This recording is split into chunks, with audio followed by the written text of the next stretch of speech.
So we're going to be in Zechariah 10 and 11 this morning, Zechariah. And want to remind everyone that Zechariah 9 through 11 is a single unit. And I would have loved to have done Zechariah 9 through 11 all in 1 week, but just too much material. But I am going to push together chapters 10 and 11 because I think it's really important to see in chapter 10 how we have described for us how the Messiah, the Christ, is the shepherd in chapter 10, and then how he is rejected as a result of his work in chapter 11. I think it's a real important to see the two of those together. A main point is to see the compassion and the grace of the shepherd in verses 3 through 12 of chapter 10, to see how much he is willing to do for his people, and then to see the shepherd's work despised in chapter 11. I think they're both supposed to be side by side. And also, once again, I want to remind everyone that there are a lot of different opinions on these verses and what they mean, even among people who are sort of in our same framework of looking at the Bible. Commenting on one verse in Zechariah chapter 10, commentator Charles Feinberg said he counted over 40 different interpretations as to the meaning of that single verse in the literature. So suffice it to say, there's a lot of ways that people go in understanding these two chapters. So I'm going to give you my best understanding, and please be gracious with me if it's different from somebody else. And then if you hear somebody else say something that's different than me, give them the same grace and mercy as well. But let's start in verses 1 and 2 of chapter 10 in Zechariah, looking at the importance of the mindset we should have while we wait upon the coming of the Messiah or the Christ. So Zechariah 10, 1 and 10 says, Ask rain from the Lord at the time of the spring rain, the Lord who makes the storm clouds, and he will give them showers of rain, vegetation in the field to each man.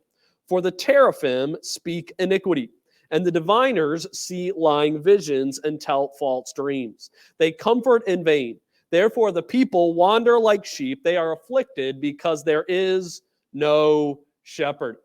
Now, if you remember last week, we ended on grain and new wines for the virgin through the work of the Messiah. And what do you need if you want lots of grain and new wine growing in your fields? You need rain to come down, and especially in that climate that they have in Israel, they need the very specific spring rains to come in order to have crops. So when you pair the end of 9 with the beginning of chapter 10, what we see is Zechariah telling the Jewish people that as they wait upon the Messiah to bring these miraculous grains, this miraculous new wine, as they're waiting upon him, what they need to do is they need to continually be in a posture of prayer, calling upon the Lord, seeking the Lord as they wait for the miraculous work that the Messiah will do. And what they must not do as they're waiting for the Messiah is they must not return to the old ways. And so he describes the old idolatrous system that the Jews so often fell into before the fall of their nation. The terms that we see here are related to the idolatry and the false gods of the Persian Empire. So verses 1 and 2 are really simple. It is, you people are waiting on the coming of your Messiah. And while you wait, seek God in prayer. Don't go to the gods of the Persians. Don't bow before their idols, but instead continue to seek the Lord. Don't seek the world's false solutions to today's problems. And so we can really easily apply this to us today. And what should we continually be doing as we're waiting upon the coming of the Messiah and his return to our earth? We need to be seeking him in prayer. When we have needs in this world, we shouldn't seek the world's solutions to those needs, but we should fall upon the Lord and seek him. But as we wait upon the Lord, things are not guaranteed to be easy. At times, they will be very difficult.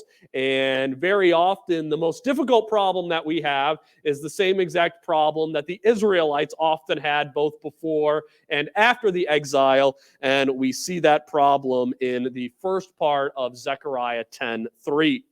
My anger is kindled against the shepherds, and I will punish the male goats. So here the Lord is telling the people of Israel, the Jews, I know what your greatest struggle is going to be as you wait upon the coming of the Messiah. It's going to be those bad shepherds that you're going to have in those coming days. These shepherds that are not even shepherds, but if you know the intertestamental period of time, the people who are most often ruling over the nation of Israel or Judah, it's not shepherds, but it's goats. It's Gentiles who are ruling over that time period. And what the Lord is telling his people is that a common view of the world today is that if someone is exalted to position of kingship, if someone's ruling over the land, that must mean that that ruler has the blessing of the gods in order to rule over that land. They must be some type of divine figure. And this verse, this little phrase is meant to say the Lord saying, I'm not blessing these bad shepherds. I'm not on the side of these terrible kings. I mean, the worst of the rulers over Judah during this time period was Antiochus Epiphanes IV. And Antiochus believed, I am a god. Like that's what his name Epiphanes is all about. I'm God come to earth. And the Lord saying, I'm not siding with people like him. Just because he's ruling doesn't mean he has my blessing. Instead, it's the opposite. We read that God's anger is kindled against him. And this is supposed to be a statement of comfort for his people. What God is doing is letting his people know that he is emotionally invested in him, in them, and his creation. That poor leaders, bad shepherds, they kindle God's anger. They kindled God's anger 2,500 years ago during this time period, and they continue to do so today. And so this is another, just a message of comfort for us. As we wait upon the Lord, as we wait on Christ to come back and establish his kingdom on this world, when we have bad earthly political leaders, God has the same anger against their corrupt actions as we would today. God is emotionally invested in the people of this world when political leaders harm them and their lives. So the first 3 verses, the first little section is God saying, pray to me because I'll answer your prayers and I'll give you comfort. And not only that, but when this world strikes you down, weighs you down by the cruel leaders, again, I'm emotionally invested in this. I'm concerned about you. Now, the rest of chapter 10 is going to be all about what happens when the good shepherd comes. It's going to be what happens when he arrives and brings that blessing. So God's anger is kindled against the bad shepherds as we wait. But God isn't just simply up in heaven stewing and saying, I don't know what to do about these bad shepherds. But God has a plan that he's going to do and he's going to bring to fruition. And that plan is about the sending of the good shepherd.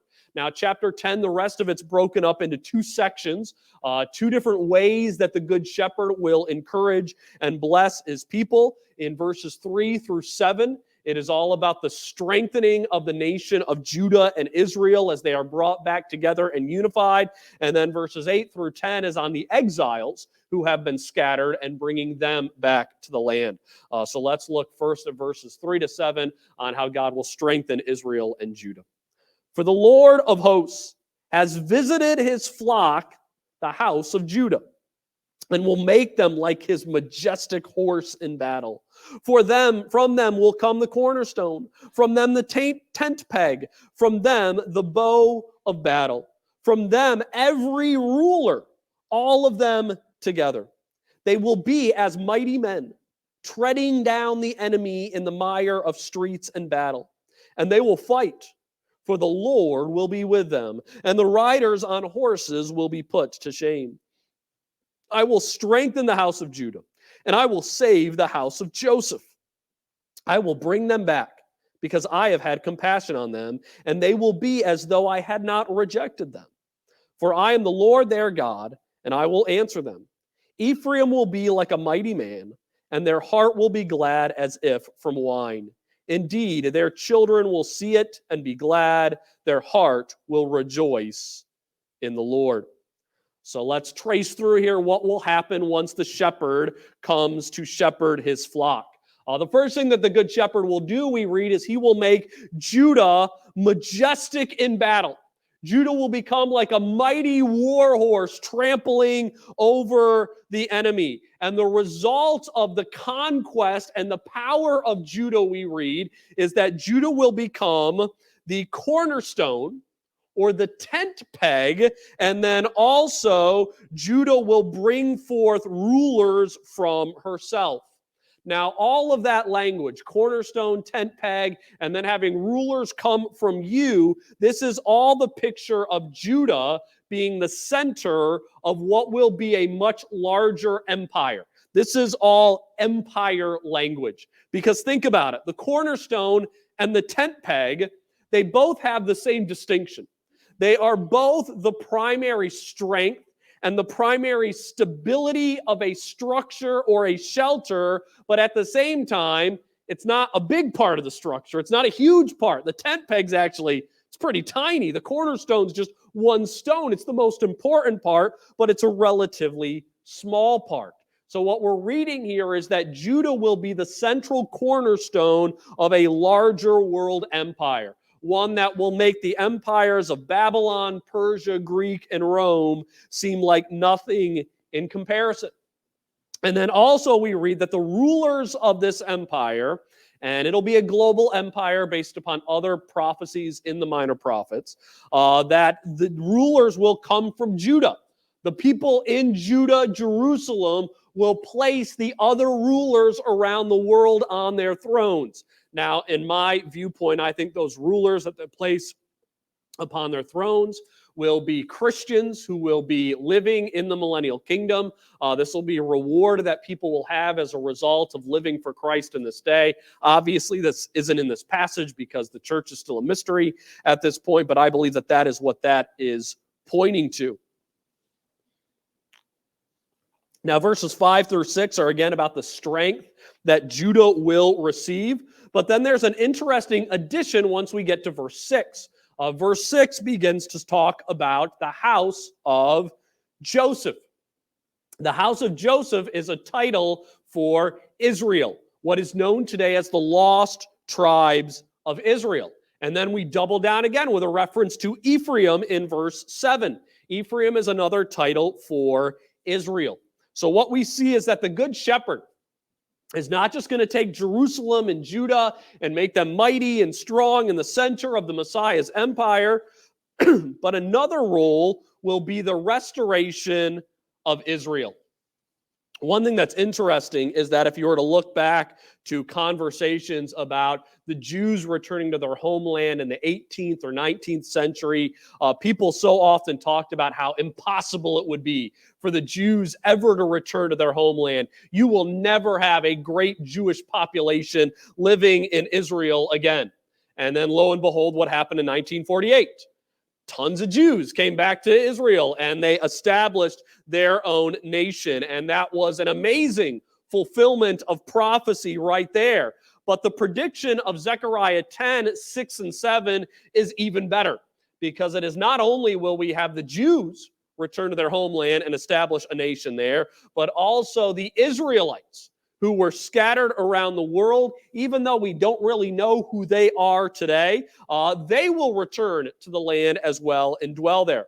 Although I just finished reading a book on the lost tribes of Israel that makes a pretty strong argument that there could be this section of Afghanistan that is actually descendants of Israel, and there could be Israelites living in Afghanistan. It's interesting because they have all these Old Testament traditions that are just kind of slightly tweaked. But if you were to ask them, they'd be like, oh, we're definitely not Jews. And it seems like there could be a good opportunity that they might be Israelites, but, we don't know. But one day, where whoever those Israelites are that are scattered around the world, they will return to Israel, and the shepherd will have compassion upon them. And so the first section is about the Messiah strengthening Israel and Judah, making them one nation again. And then verses 8 through 12 is about the exiles coming back to the land. I will whistle for them to gather them together, for I've redeemed them, and they will be as numerous as they were before, when I scattered them among the peoples. They will remember me in far countries, and they with their children will live and come back. I will bring them back from the land of Egypt and from the land of Assyria, and gather them from Assyria. And I will bring them back into the land of Gilead and Lebanon until no room can be found for them. and they will pass through the sea of distress, and he will strike the waves in the sea, so that all the depths of the Nile will dry up, and the pride of Assyria will be brought down, and the scepter of Egypt will depart. And I will strengthen them in the Lord, and in his name they will walk, declares the Lord. So what we read here is that one day the Messiah will whistle for his people, like my dad used to whistle for me when I was out playing in the backyard and it was time to come in for dinner, and they will return to the promised land. God will bring them back from Egypt and Assyria, which I think is just a way of saying that God will bring them back from north and south and everywhere that they have gone to before, and they will fill up the land of Israel until it is full to the brim, that they will have a no vacancy sign in the land of Israel because it is full, because all the exiles have come back home. One of the interesting things today is that even with all the Jewish immigration over the last 70 years to the land of Israel, the nation is still relatively empty today. One of the most intriguing things about it is if you were to go and visit the land around the Sea of Galilee, not many people live around the Sea of Galilee, even though it is so picturesque. I would think a lot of more people would want to settle over there because it is beautiful land. Based on the way things are described in the Gospels with the people who came to listen to Jesus when he was teaching during his ministry, I think there's probably a likelihood that more people lived around Galilee in the days of Christ than live there today. And that's with all of the migration of the Jews that have gone to the promised land. And all of this is important to point out because there's still another outpouring of Jews and Israelites that are meant to come to the promised land. There are twice as many Jews in America as there are in Israel. And a major part of the shepherd's ministry is that he's going to bring the exiles home from all around the world. And one of the interesting things, this is something I just read yesterday in a book talking about how ridiculous it is that any of these prophecies could physically be fulfilled. And one guy writing, this is probably 75 years ago, wrote about how one thing we know is that there's no way all the Jews in the world could fit in the promised land. The land just could not support that many people. But one thing we know is that if every Jew we know of in the world today moved to Israel, easily they could fit them in that land without any problem whatsoever. So God could definitely fulfill that. And what we're seeing is that one day the Good Shepherd will bring these people back into the land. He will allow them to be the cornerstone of a multi-nation empire, and Judah and Israel will be brought together as one. And so this is a rather stunning prophecy of what the Messiah is going to do. And then the Messiah came. The Messiah came 2,000 years ago when Jesus Christ was born of a virgin. He had a miraculous ministry where Jesus turned water into wine. He multiplied bread that did not exist before he spoke it into existence. He healed the lame. He cleansed the lepers. He was doing all of the work. But this great empire and kingdom did not occur. And so the question is, what happened? Why didn't we see this kingdom that was prophesied in Zechariah chapter 10? Well, Zechariah 11 is all about the rejection of that Messiah, and basically why we would need to have two Advents. And so Zechariah 10 and 11 together, and this is why I wanted to put these together, even though it's a lot of information, I think is one of the more important Old Testament prophecies about understanding the coming of Christ and why we did not see all of this stuff fulfilled in his first Advent. And so we're going to have a pretty crazy transition from world empire at the end of chapter 10 to, well, look at what happens at the beginning of chapter 11. Open your doors, O Lebanon, that a fire may feed on your cedars. Wail, O cypress, for the cedar has fallen, because the glorious trees have been destroyed. Wail, O oaks of Bashan, for the impenetrable fortress has come down. There is a sound of the shepherd's wail, for the glory is ruined. There is the sound of the young lion's roar, for the pride of the Jordan is ruined. So following all of that blessing, we now have 3 verses of judgment on the land of Israel. The pride of the Jordan. That's speaking of the entire land of Israel is ruined. Their cities, their fortresses are burned down. Their rulers are wailing. The young lion will roar not in conquest, but the lion will roar in mourning. It is the polar opposite of what we just read in chapter 10. I believe that this is a prophecy looking forward to the destruction of Jerusalem in 70 AD.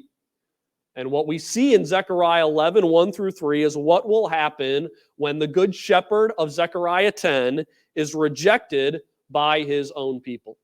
And the result is that the pride of the Jordan, Jerusalem, will be ruined. Any glory that Judah had possessed up to this point in history would be gone. At this point, the nation of Judah was so thoroughly depopulated and destroyed that it became a deserted landscape for hundreds of years. Were it not for the spiritual importance of Jerusalem for Jews and Christians and eventually Muslims, the land of Israel would have long been forgotten in history. But even in the church age, when Jerusalem was being fought over, when people after people, the Crusaders were coming in and they were battling over that area, the one thing about Jerusalem was you didn't even want to live there. Like, it was a miserable, awful place. I've been reading a book about the location of the temple. And one of the things about this book is that the Wailing Wall might actually not be the wall of the temple, but of a Roman fort that was put there. And one of the reasons that the author is making that argument is that there are a lot of testimony that when the Romans came, they actually destroyed Jerusalem twice. They did it in AD 70. They did it again in 135. That after they had destroyed it the second time, it was just so thoroughly wiped clean that you couldn't tell where anything is. And if we go to Jerusalem today and we're like, oh, that's the Via Dolorosa, or that's clearly where Jesus died in the Tomb of the Holy Sepulchre, we don't. They cleaned the slate. They wiped it clean, totally ruined it. We're trying to rediscover things, but not really sure where these things are. Completely ruined, as is prophesied in Zechariah 11. And so then the question is, how did this happen? How could we go from strength and blessing and worldwide empire in one chapter to Jerusalem is ruined at the beginning of the next prophecy? And remember, this is not two different prophecies. It looks that way in our Bibles because we have Zechariah 10, Zechariah 11. We need to remember that when Zechariah gave this was one burden. Zechariah 9 through 11 is one burden, one prophecy, one passage. So this is all meant to be understood together. And verses 4 through 10 is about how this happened. Thus says the Lord my God, pasture the flock doomed to slaughter. Those who buy them slay them and go unpunished. And each of those who sell them says, blessed be the Lord, for I have become rich. And their own shepherds have no pity on them. For I will no longer have pity on the inhabitants of the land, declares the Lord. But behold, I will cause the wise men to fall, each into another's power, and into the power of his king. And they will strike the land, and I will not deliver them from their power. So I pastured the flock doomed to slaughter, hence the afflicted of the flock. And I took for myself 2 staffs, the one I called favor, and the other I called union. So I pastured the flock. And then I annihilated the 3 shepherds in 1 month, for my soul was impatient with them, and their soul also was weary of me. Then I said, I will not pasture you. What is to die, let it die. And what is to be annihilated, let it be annihilated. And let those who are left eat one another's flesh. So I took my staff favor and cut it in pieces to break my covenant which I'd made with all the peoples. So here the Lord asks Zechariah in the rest of this chapter, and he's going to do this a couple of times, he's going to ask Zechariah to fill an illustrative role. Zechariah is to symbolically shepherd and pasture a flock. And it's a very specific flock. This is the flock doomed to slaughter. So this is what's going to happen. This is pasturing the flock that ended up being slaughtered in verses 1 through 3. So what we're doing is 1 through 3 shows the doom, the ruin, the slaughter, and then the next passage shows what happened before that doom occurred. And I believe Zechariah 11, 4 through 10, the pasturing of the flock doomed to slaughter, is a picture of the first advent of the Messiah. This is the first coming of the Christ, the Messiah, to earth. Jesus came to this world with favor and union. He came bringing blessing and unity to God's people. And he truly shepherded his people. He cared for them. He fed them. He healed their sicknesses. He drove away their demons. He taught them the word of God. He even brought them bread and wine in the same way that Melchizedek did as the priest king to Abraham following the invading of the foreign kings. And yet, all the while, the good shepherd was pasturing these people. They were the people doomed to be destroyed. They were the people who would be annihilated. And the judgment that was brought upon them brought about a removal of God's favor from his people. And it's clear based upon the 2,000 years of history of the Jewish people that God took away that blessing of favor that was offered when the Messiah came. And judgment came upon them. And on that day, favor was broken. And why it was broken, why the Messiah ended up bringing judgment upon them, we see in verses 11 through 14, which is about the people's response of the shepherd who pastured them. So Zechariah 11 through 14 says, "So it was broken on that day, and thus the afflicted of the flock who were watching me realized that it was the word of the Lord. So I said to them, if it is good in your sight, give me my wages. But if not, never mind. So they weighed out 30 shekels of silver as my wages. Then the Lord said to me, throw it to the potter, that magnificent price at which I was valued by them. So I took the 30 shekels of silver and threw them to the potter in the house of the Lord. Then I cut in pieces my second staff union to break the brotherhood between Judah and Israel." Here we have a prophecy of the price that would one day be paid to betray the Messiah. And that was the 30 shekels of silver that were given to Judas. We see the fulfillment of this prophecy in Matthew 26:15, and it said, this is the priest speaking to Judas, this is Judas speaking to the priest, "What are you willing to give me to betray him to you?" And they weighed out 30 pieces of silver to him. So the priests valued the betrayal of Christ at 30 pieces of silver. That's the same price that we see paid to the Messiah or the shepherd in Zechariah 11:12. Now, the significance of this 30 pieces of silver, I believe, is seen in the law. And what we see in the law where 30 pieces of silver also comes up is that what this amount is meant to do is it's meant to be an insult and to say to the shepherd, you're not really worth anything to us. Because we see in Exodus chapter 21:32, if the ox gores a male or a female slave, the owner shall give his or her master 30 shekels of silver, and the ox shall be stoned. So this is an amount that was meant to be paid if you injured somebody else's servant as a result of your ox going around and wounding someone else. And so 30 shekels of silver was commonly known as the amount that you would pay for a damaged or an injured slave. And so basically this amount was meant to say that how does Israel value their Messiah? Israel values their Messiah as nothing more than damaged goods. To them, the Messiah is just as valuable as a slave who has been injured by some accident that's out in the field. He's not even the value of the full price of a slave. He's an injured, damaged good.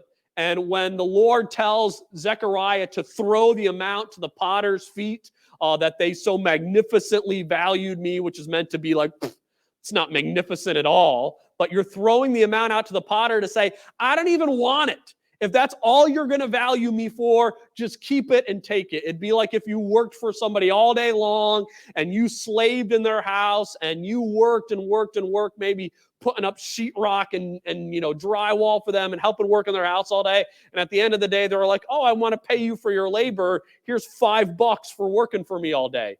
You'd be like, $5? I'd rather just do it for free. Like, what do you mean $5? And that's what this 30 shekels of silver is meant to say, that they have no value for their Messiah.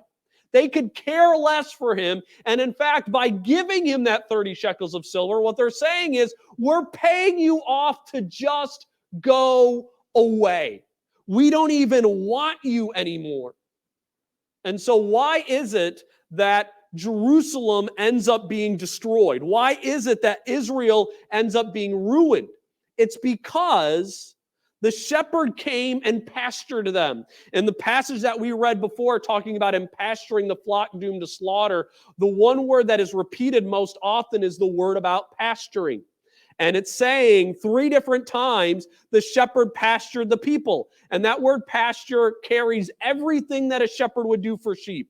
Feeding them, defending them, watering them, giving them good places to rest and relax. It's saying he's doing all of these good things for his people, not with the intention of destroying them, but the result is going to be that they are destroyed. Why? Because when it came to them valuing the shepherd's work, they were saying, we value you so little, we see you as a damaged shepherd. We see you as somebody not even worthy to lead us, and so we're going to give 30 pieces of silver to pay you off, to make you go away. And isn't that exactly what happens when Jesus came? He cared for his people. He loved them. He served them. And what was their response to all of Jesus' service? We're going to pay off 30 pieces of silver to one of his disciples to betray him, to just make him go away. And so that is what ends up happening to the shepherd. So this is a prediction of how both the Messiah, the good shepherd, will be betrayed by one of his own and also be despised by the flock that he came to serve. So this is kind of tough stuff to read. Like, you don't want to read about this. Like, you want to read the shepherd comes to shepherd his people, and they're like, yes, he's finally here. This is amazing, and we're going to follow him, and we're going to rejoice over what he's doing. But instead, it's more of we're jealous that he's healing people, and we're no longer getting all the praise for it. Or he's not doing exactly what we thought he should do in our ministries, in his ministry, so we're going to reject him, and we don't want him to shepherd over us. And then the final result of this, and it gets even worse, is that they have another judgment that's going to come upon them, and that is the shepherd that is foolish, who will be set to lead the people. Look at verses 15 through 17. The Lord said to me, take again for yourself the equipment of a foolish shepherd. So now Zechariah is going to stand in as a different shepherd. For behold, I am going to raise up a shepherd in the land who will not care for the perishing, seek the scattered, heal the broken, or sustain the one standing, but will devour the flesh of the fat sheep and tear off their hooves. Woe to the worthless shepherd who leaves the flock. A sword will be on his arm and on his right eye. His arm will be totally withered, and his right eye will be blind. So we see here Zechariah again playing the role of the shepherd, but this is a different shepherd. This is the foolish shepherd that the Lord will raise up, who will shepherd the people, but he will not care for them. He will not protect them. He will not go out and search for the sheep who have gone astray. Instead, he will just eat and devour the flock. He will be the worthless shepherd who will have a sword, but at the same time, his arm will be withered. He will have an eye, a right eye for vision, and at the same time, he will be blind. And I think the purpose of these images is telling us that this foolish shepherd is someone who will have the ability to be strong and to be cruel and will be insightful to make plans that are wicked and evil and create disaster. But at the same time, this same one with the strong sword, his arm will be withered when he holds it, which means his rule ultimately will be ineffective. And what I see this as a picture of is the final Antichrist before the second coming of the Messiah. The Antichrist will be a shepherd over God's people who will rule them, but instead of caring for them, he will use them and abuse them. He will have power, but what will come to the Antichrist power? Will it be a lasting kingdom to rule and bring dominion over the entire world? No, I mean, in the grand scheme, in the end of days, the Antichrist kingdom, it'll be here, and it'll be gone. It'll be a blip of no time when it comes to the entirety of human history. His kingdom will not last. It will be demolished when the true shepherd comes. So although this foolish shepherd will lead Judah and Jerusalem, God's people, for a short time, he will be terrible. He will be the exact opposite of the good shepherd. He will be the reverse of what Christ did at his first advent. He will be wicked and cruel and powerful, like a swordsman with one eye and a withered hand. He won't be effective in the end, though. His rule will come to naught. So I want to take just a moment to kind of wrap up Zechariah 9 through 11 and bring it together. So what Zechariah 9 through 11 is the burden of the humble king. It is about the humble king and the good shepherd coming to his people. The first thing about this burden is that it is letting us know that as we await the coming of this king and shepherd, God will watch over us. He will care for us as we wait upon the Messiah's arrival. So we should be people of prayer instead of people who are longing for the world's system. But then we see prophesied that while there are amazing things that will happen in the ministry of the Good Shepherd, we don't get to initially see those amazing things happen at first. And the reason we don't is because when the Good Shepherd came to bless his people, to give them grace and mercy, to feed them, to heal them, he was rejected by them. They scorned that Good Shepherd. They cast him aside. And so for that reason, we got to wait for him to come a second time. And that's what we're doing right now. We are waiting for him to come a second time.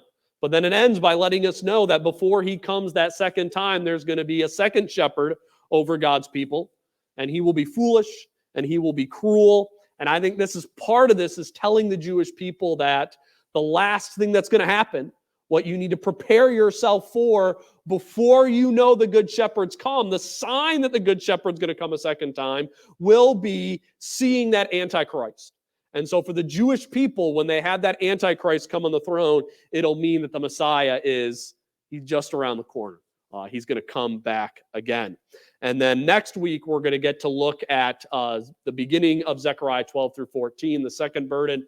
We'll start in Zechariah 12 and begin to look at what will happen when that amazing kingdom is established.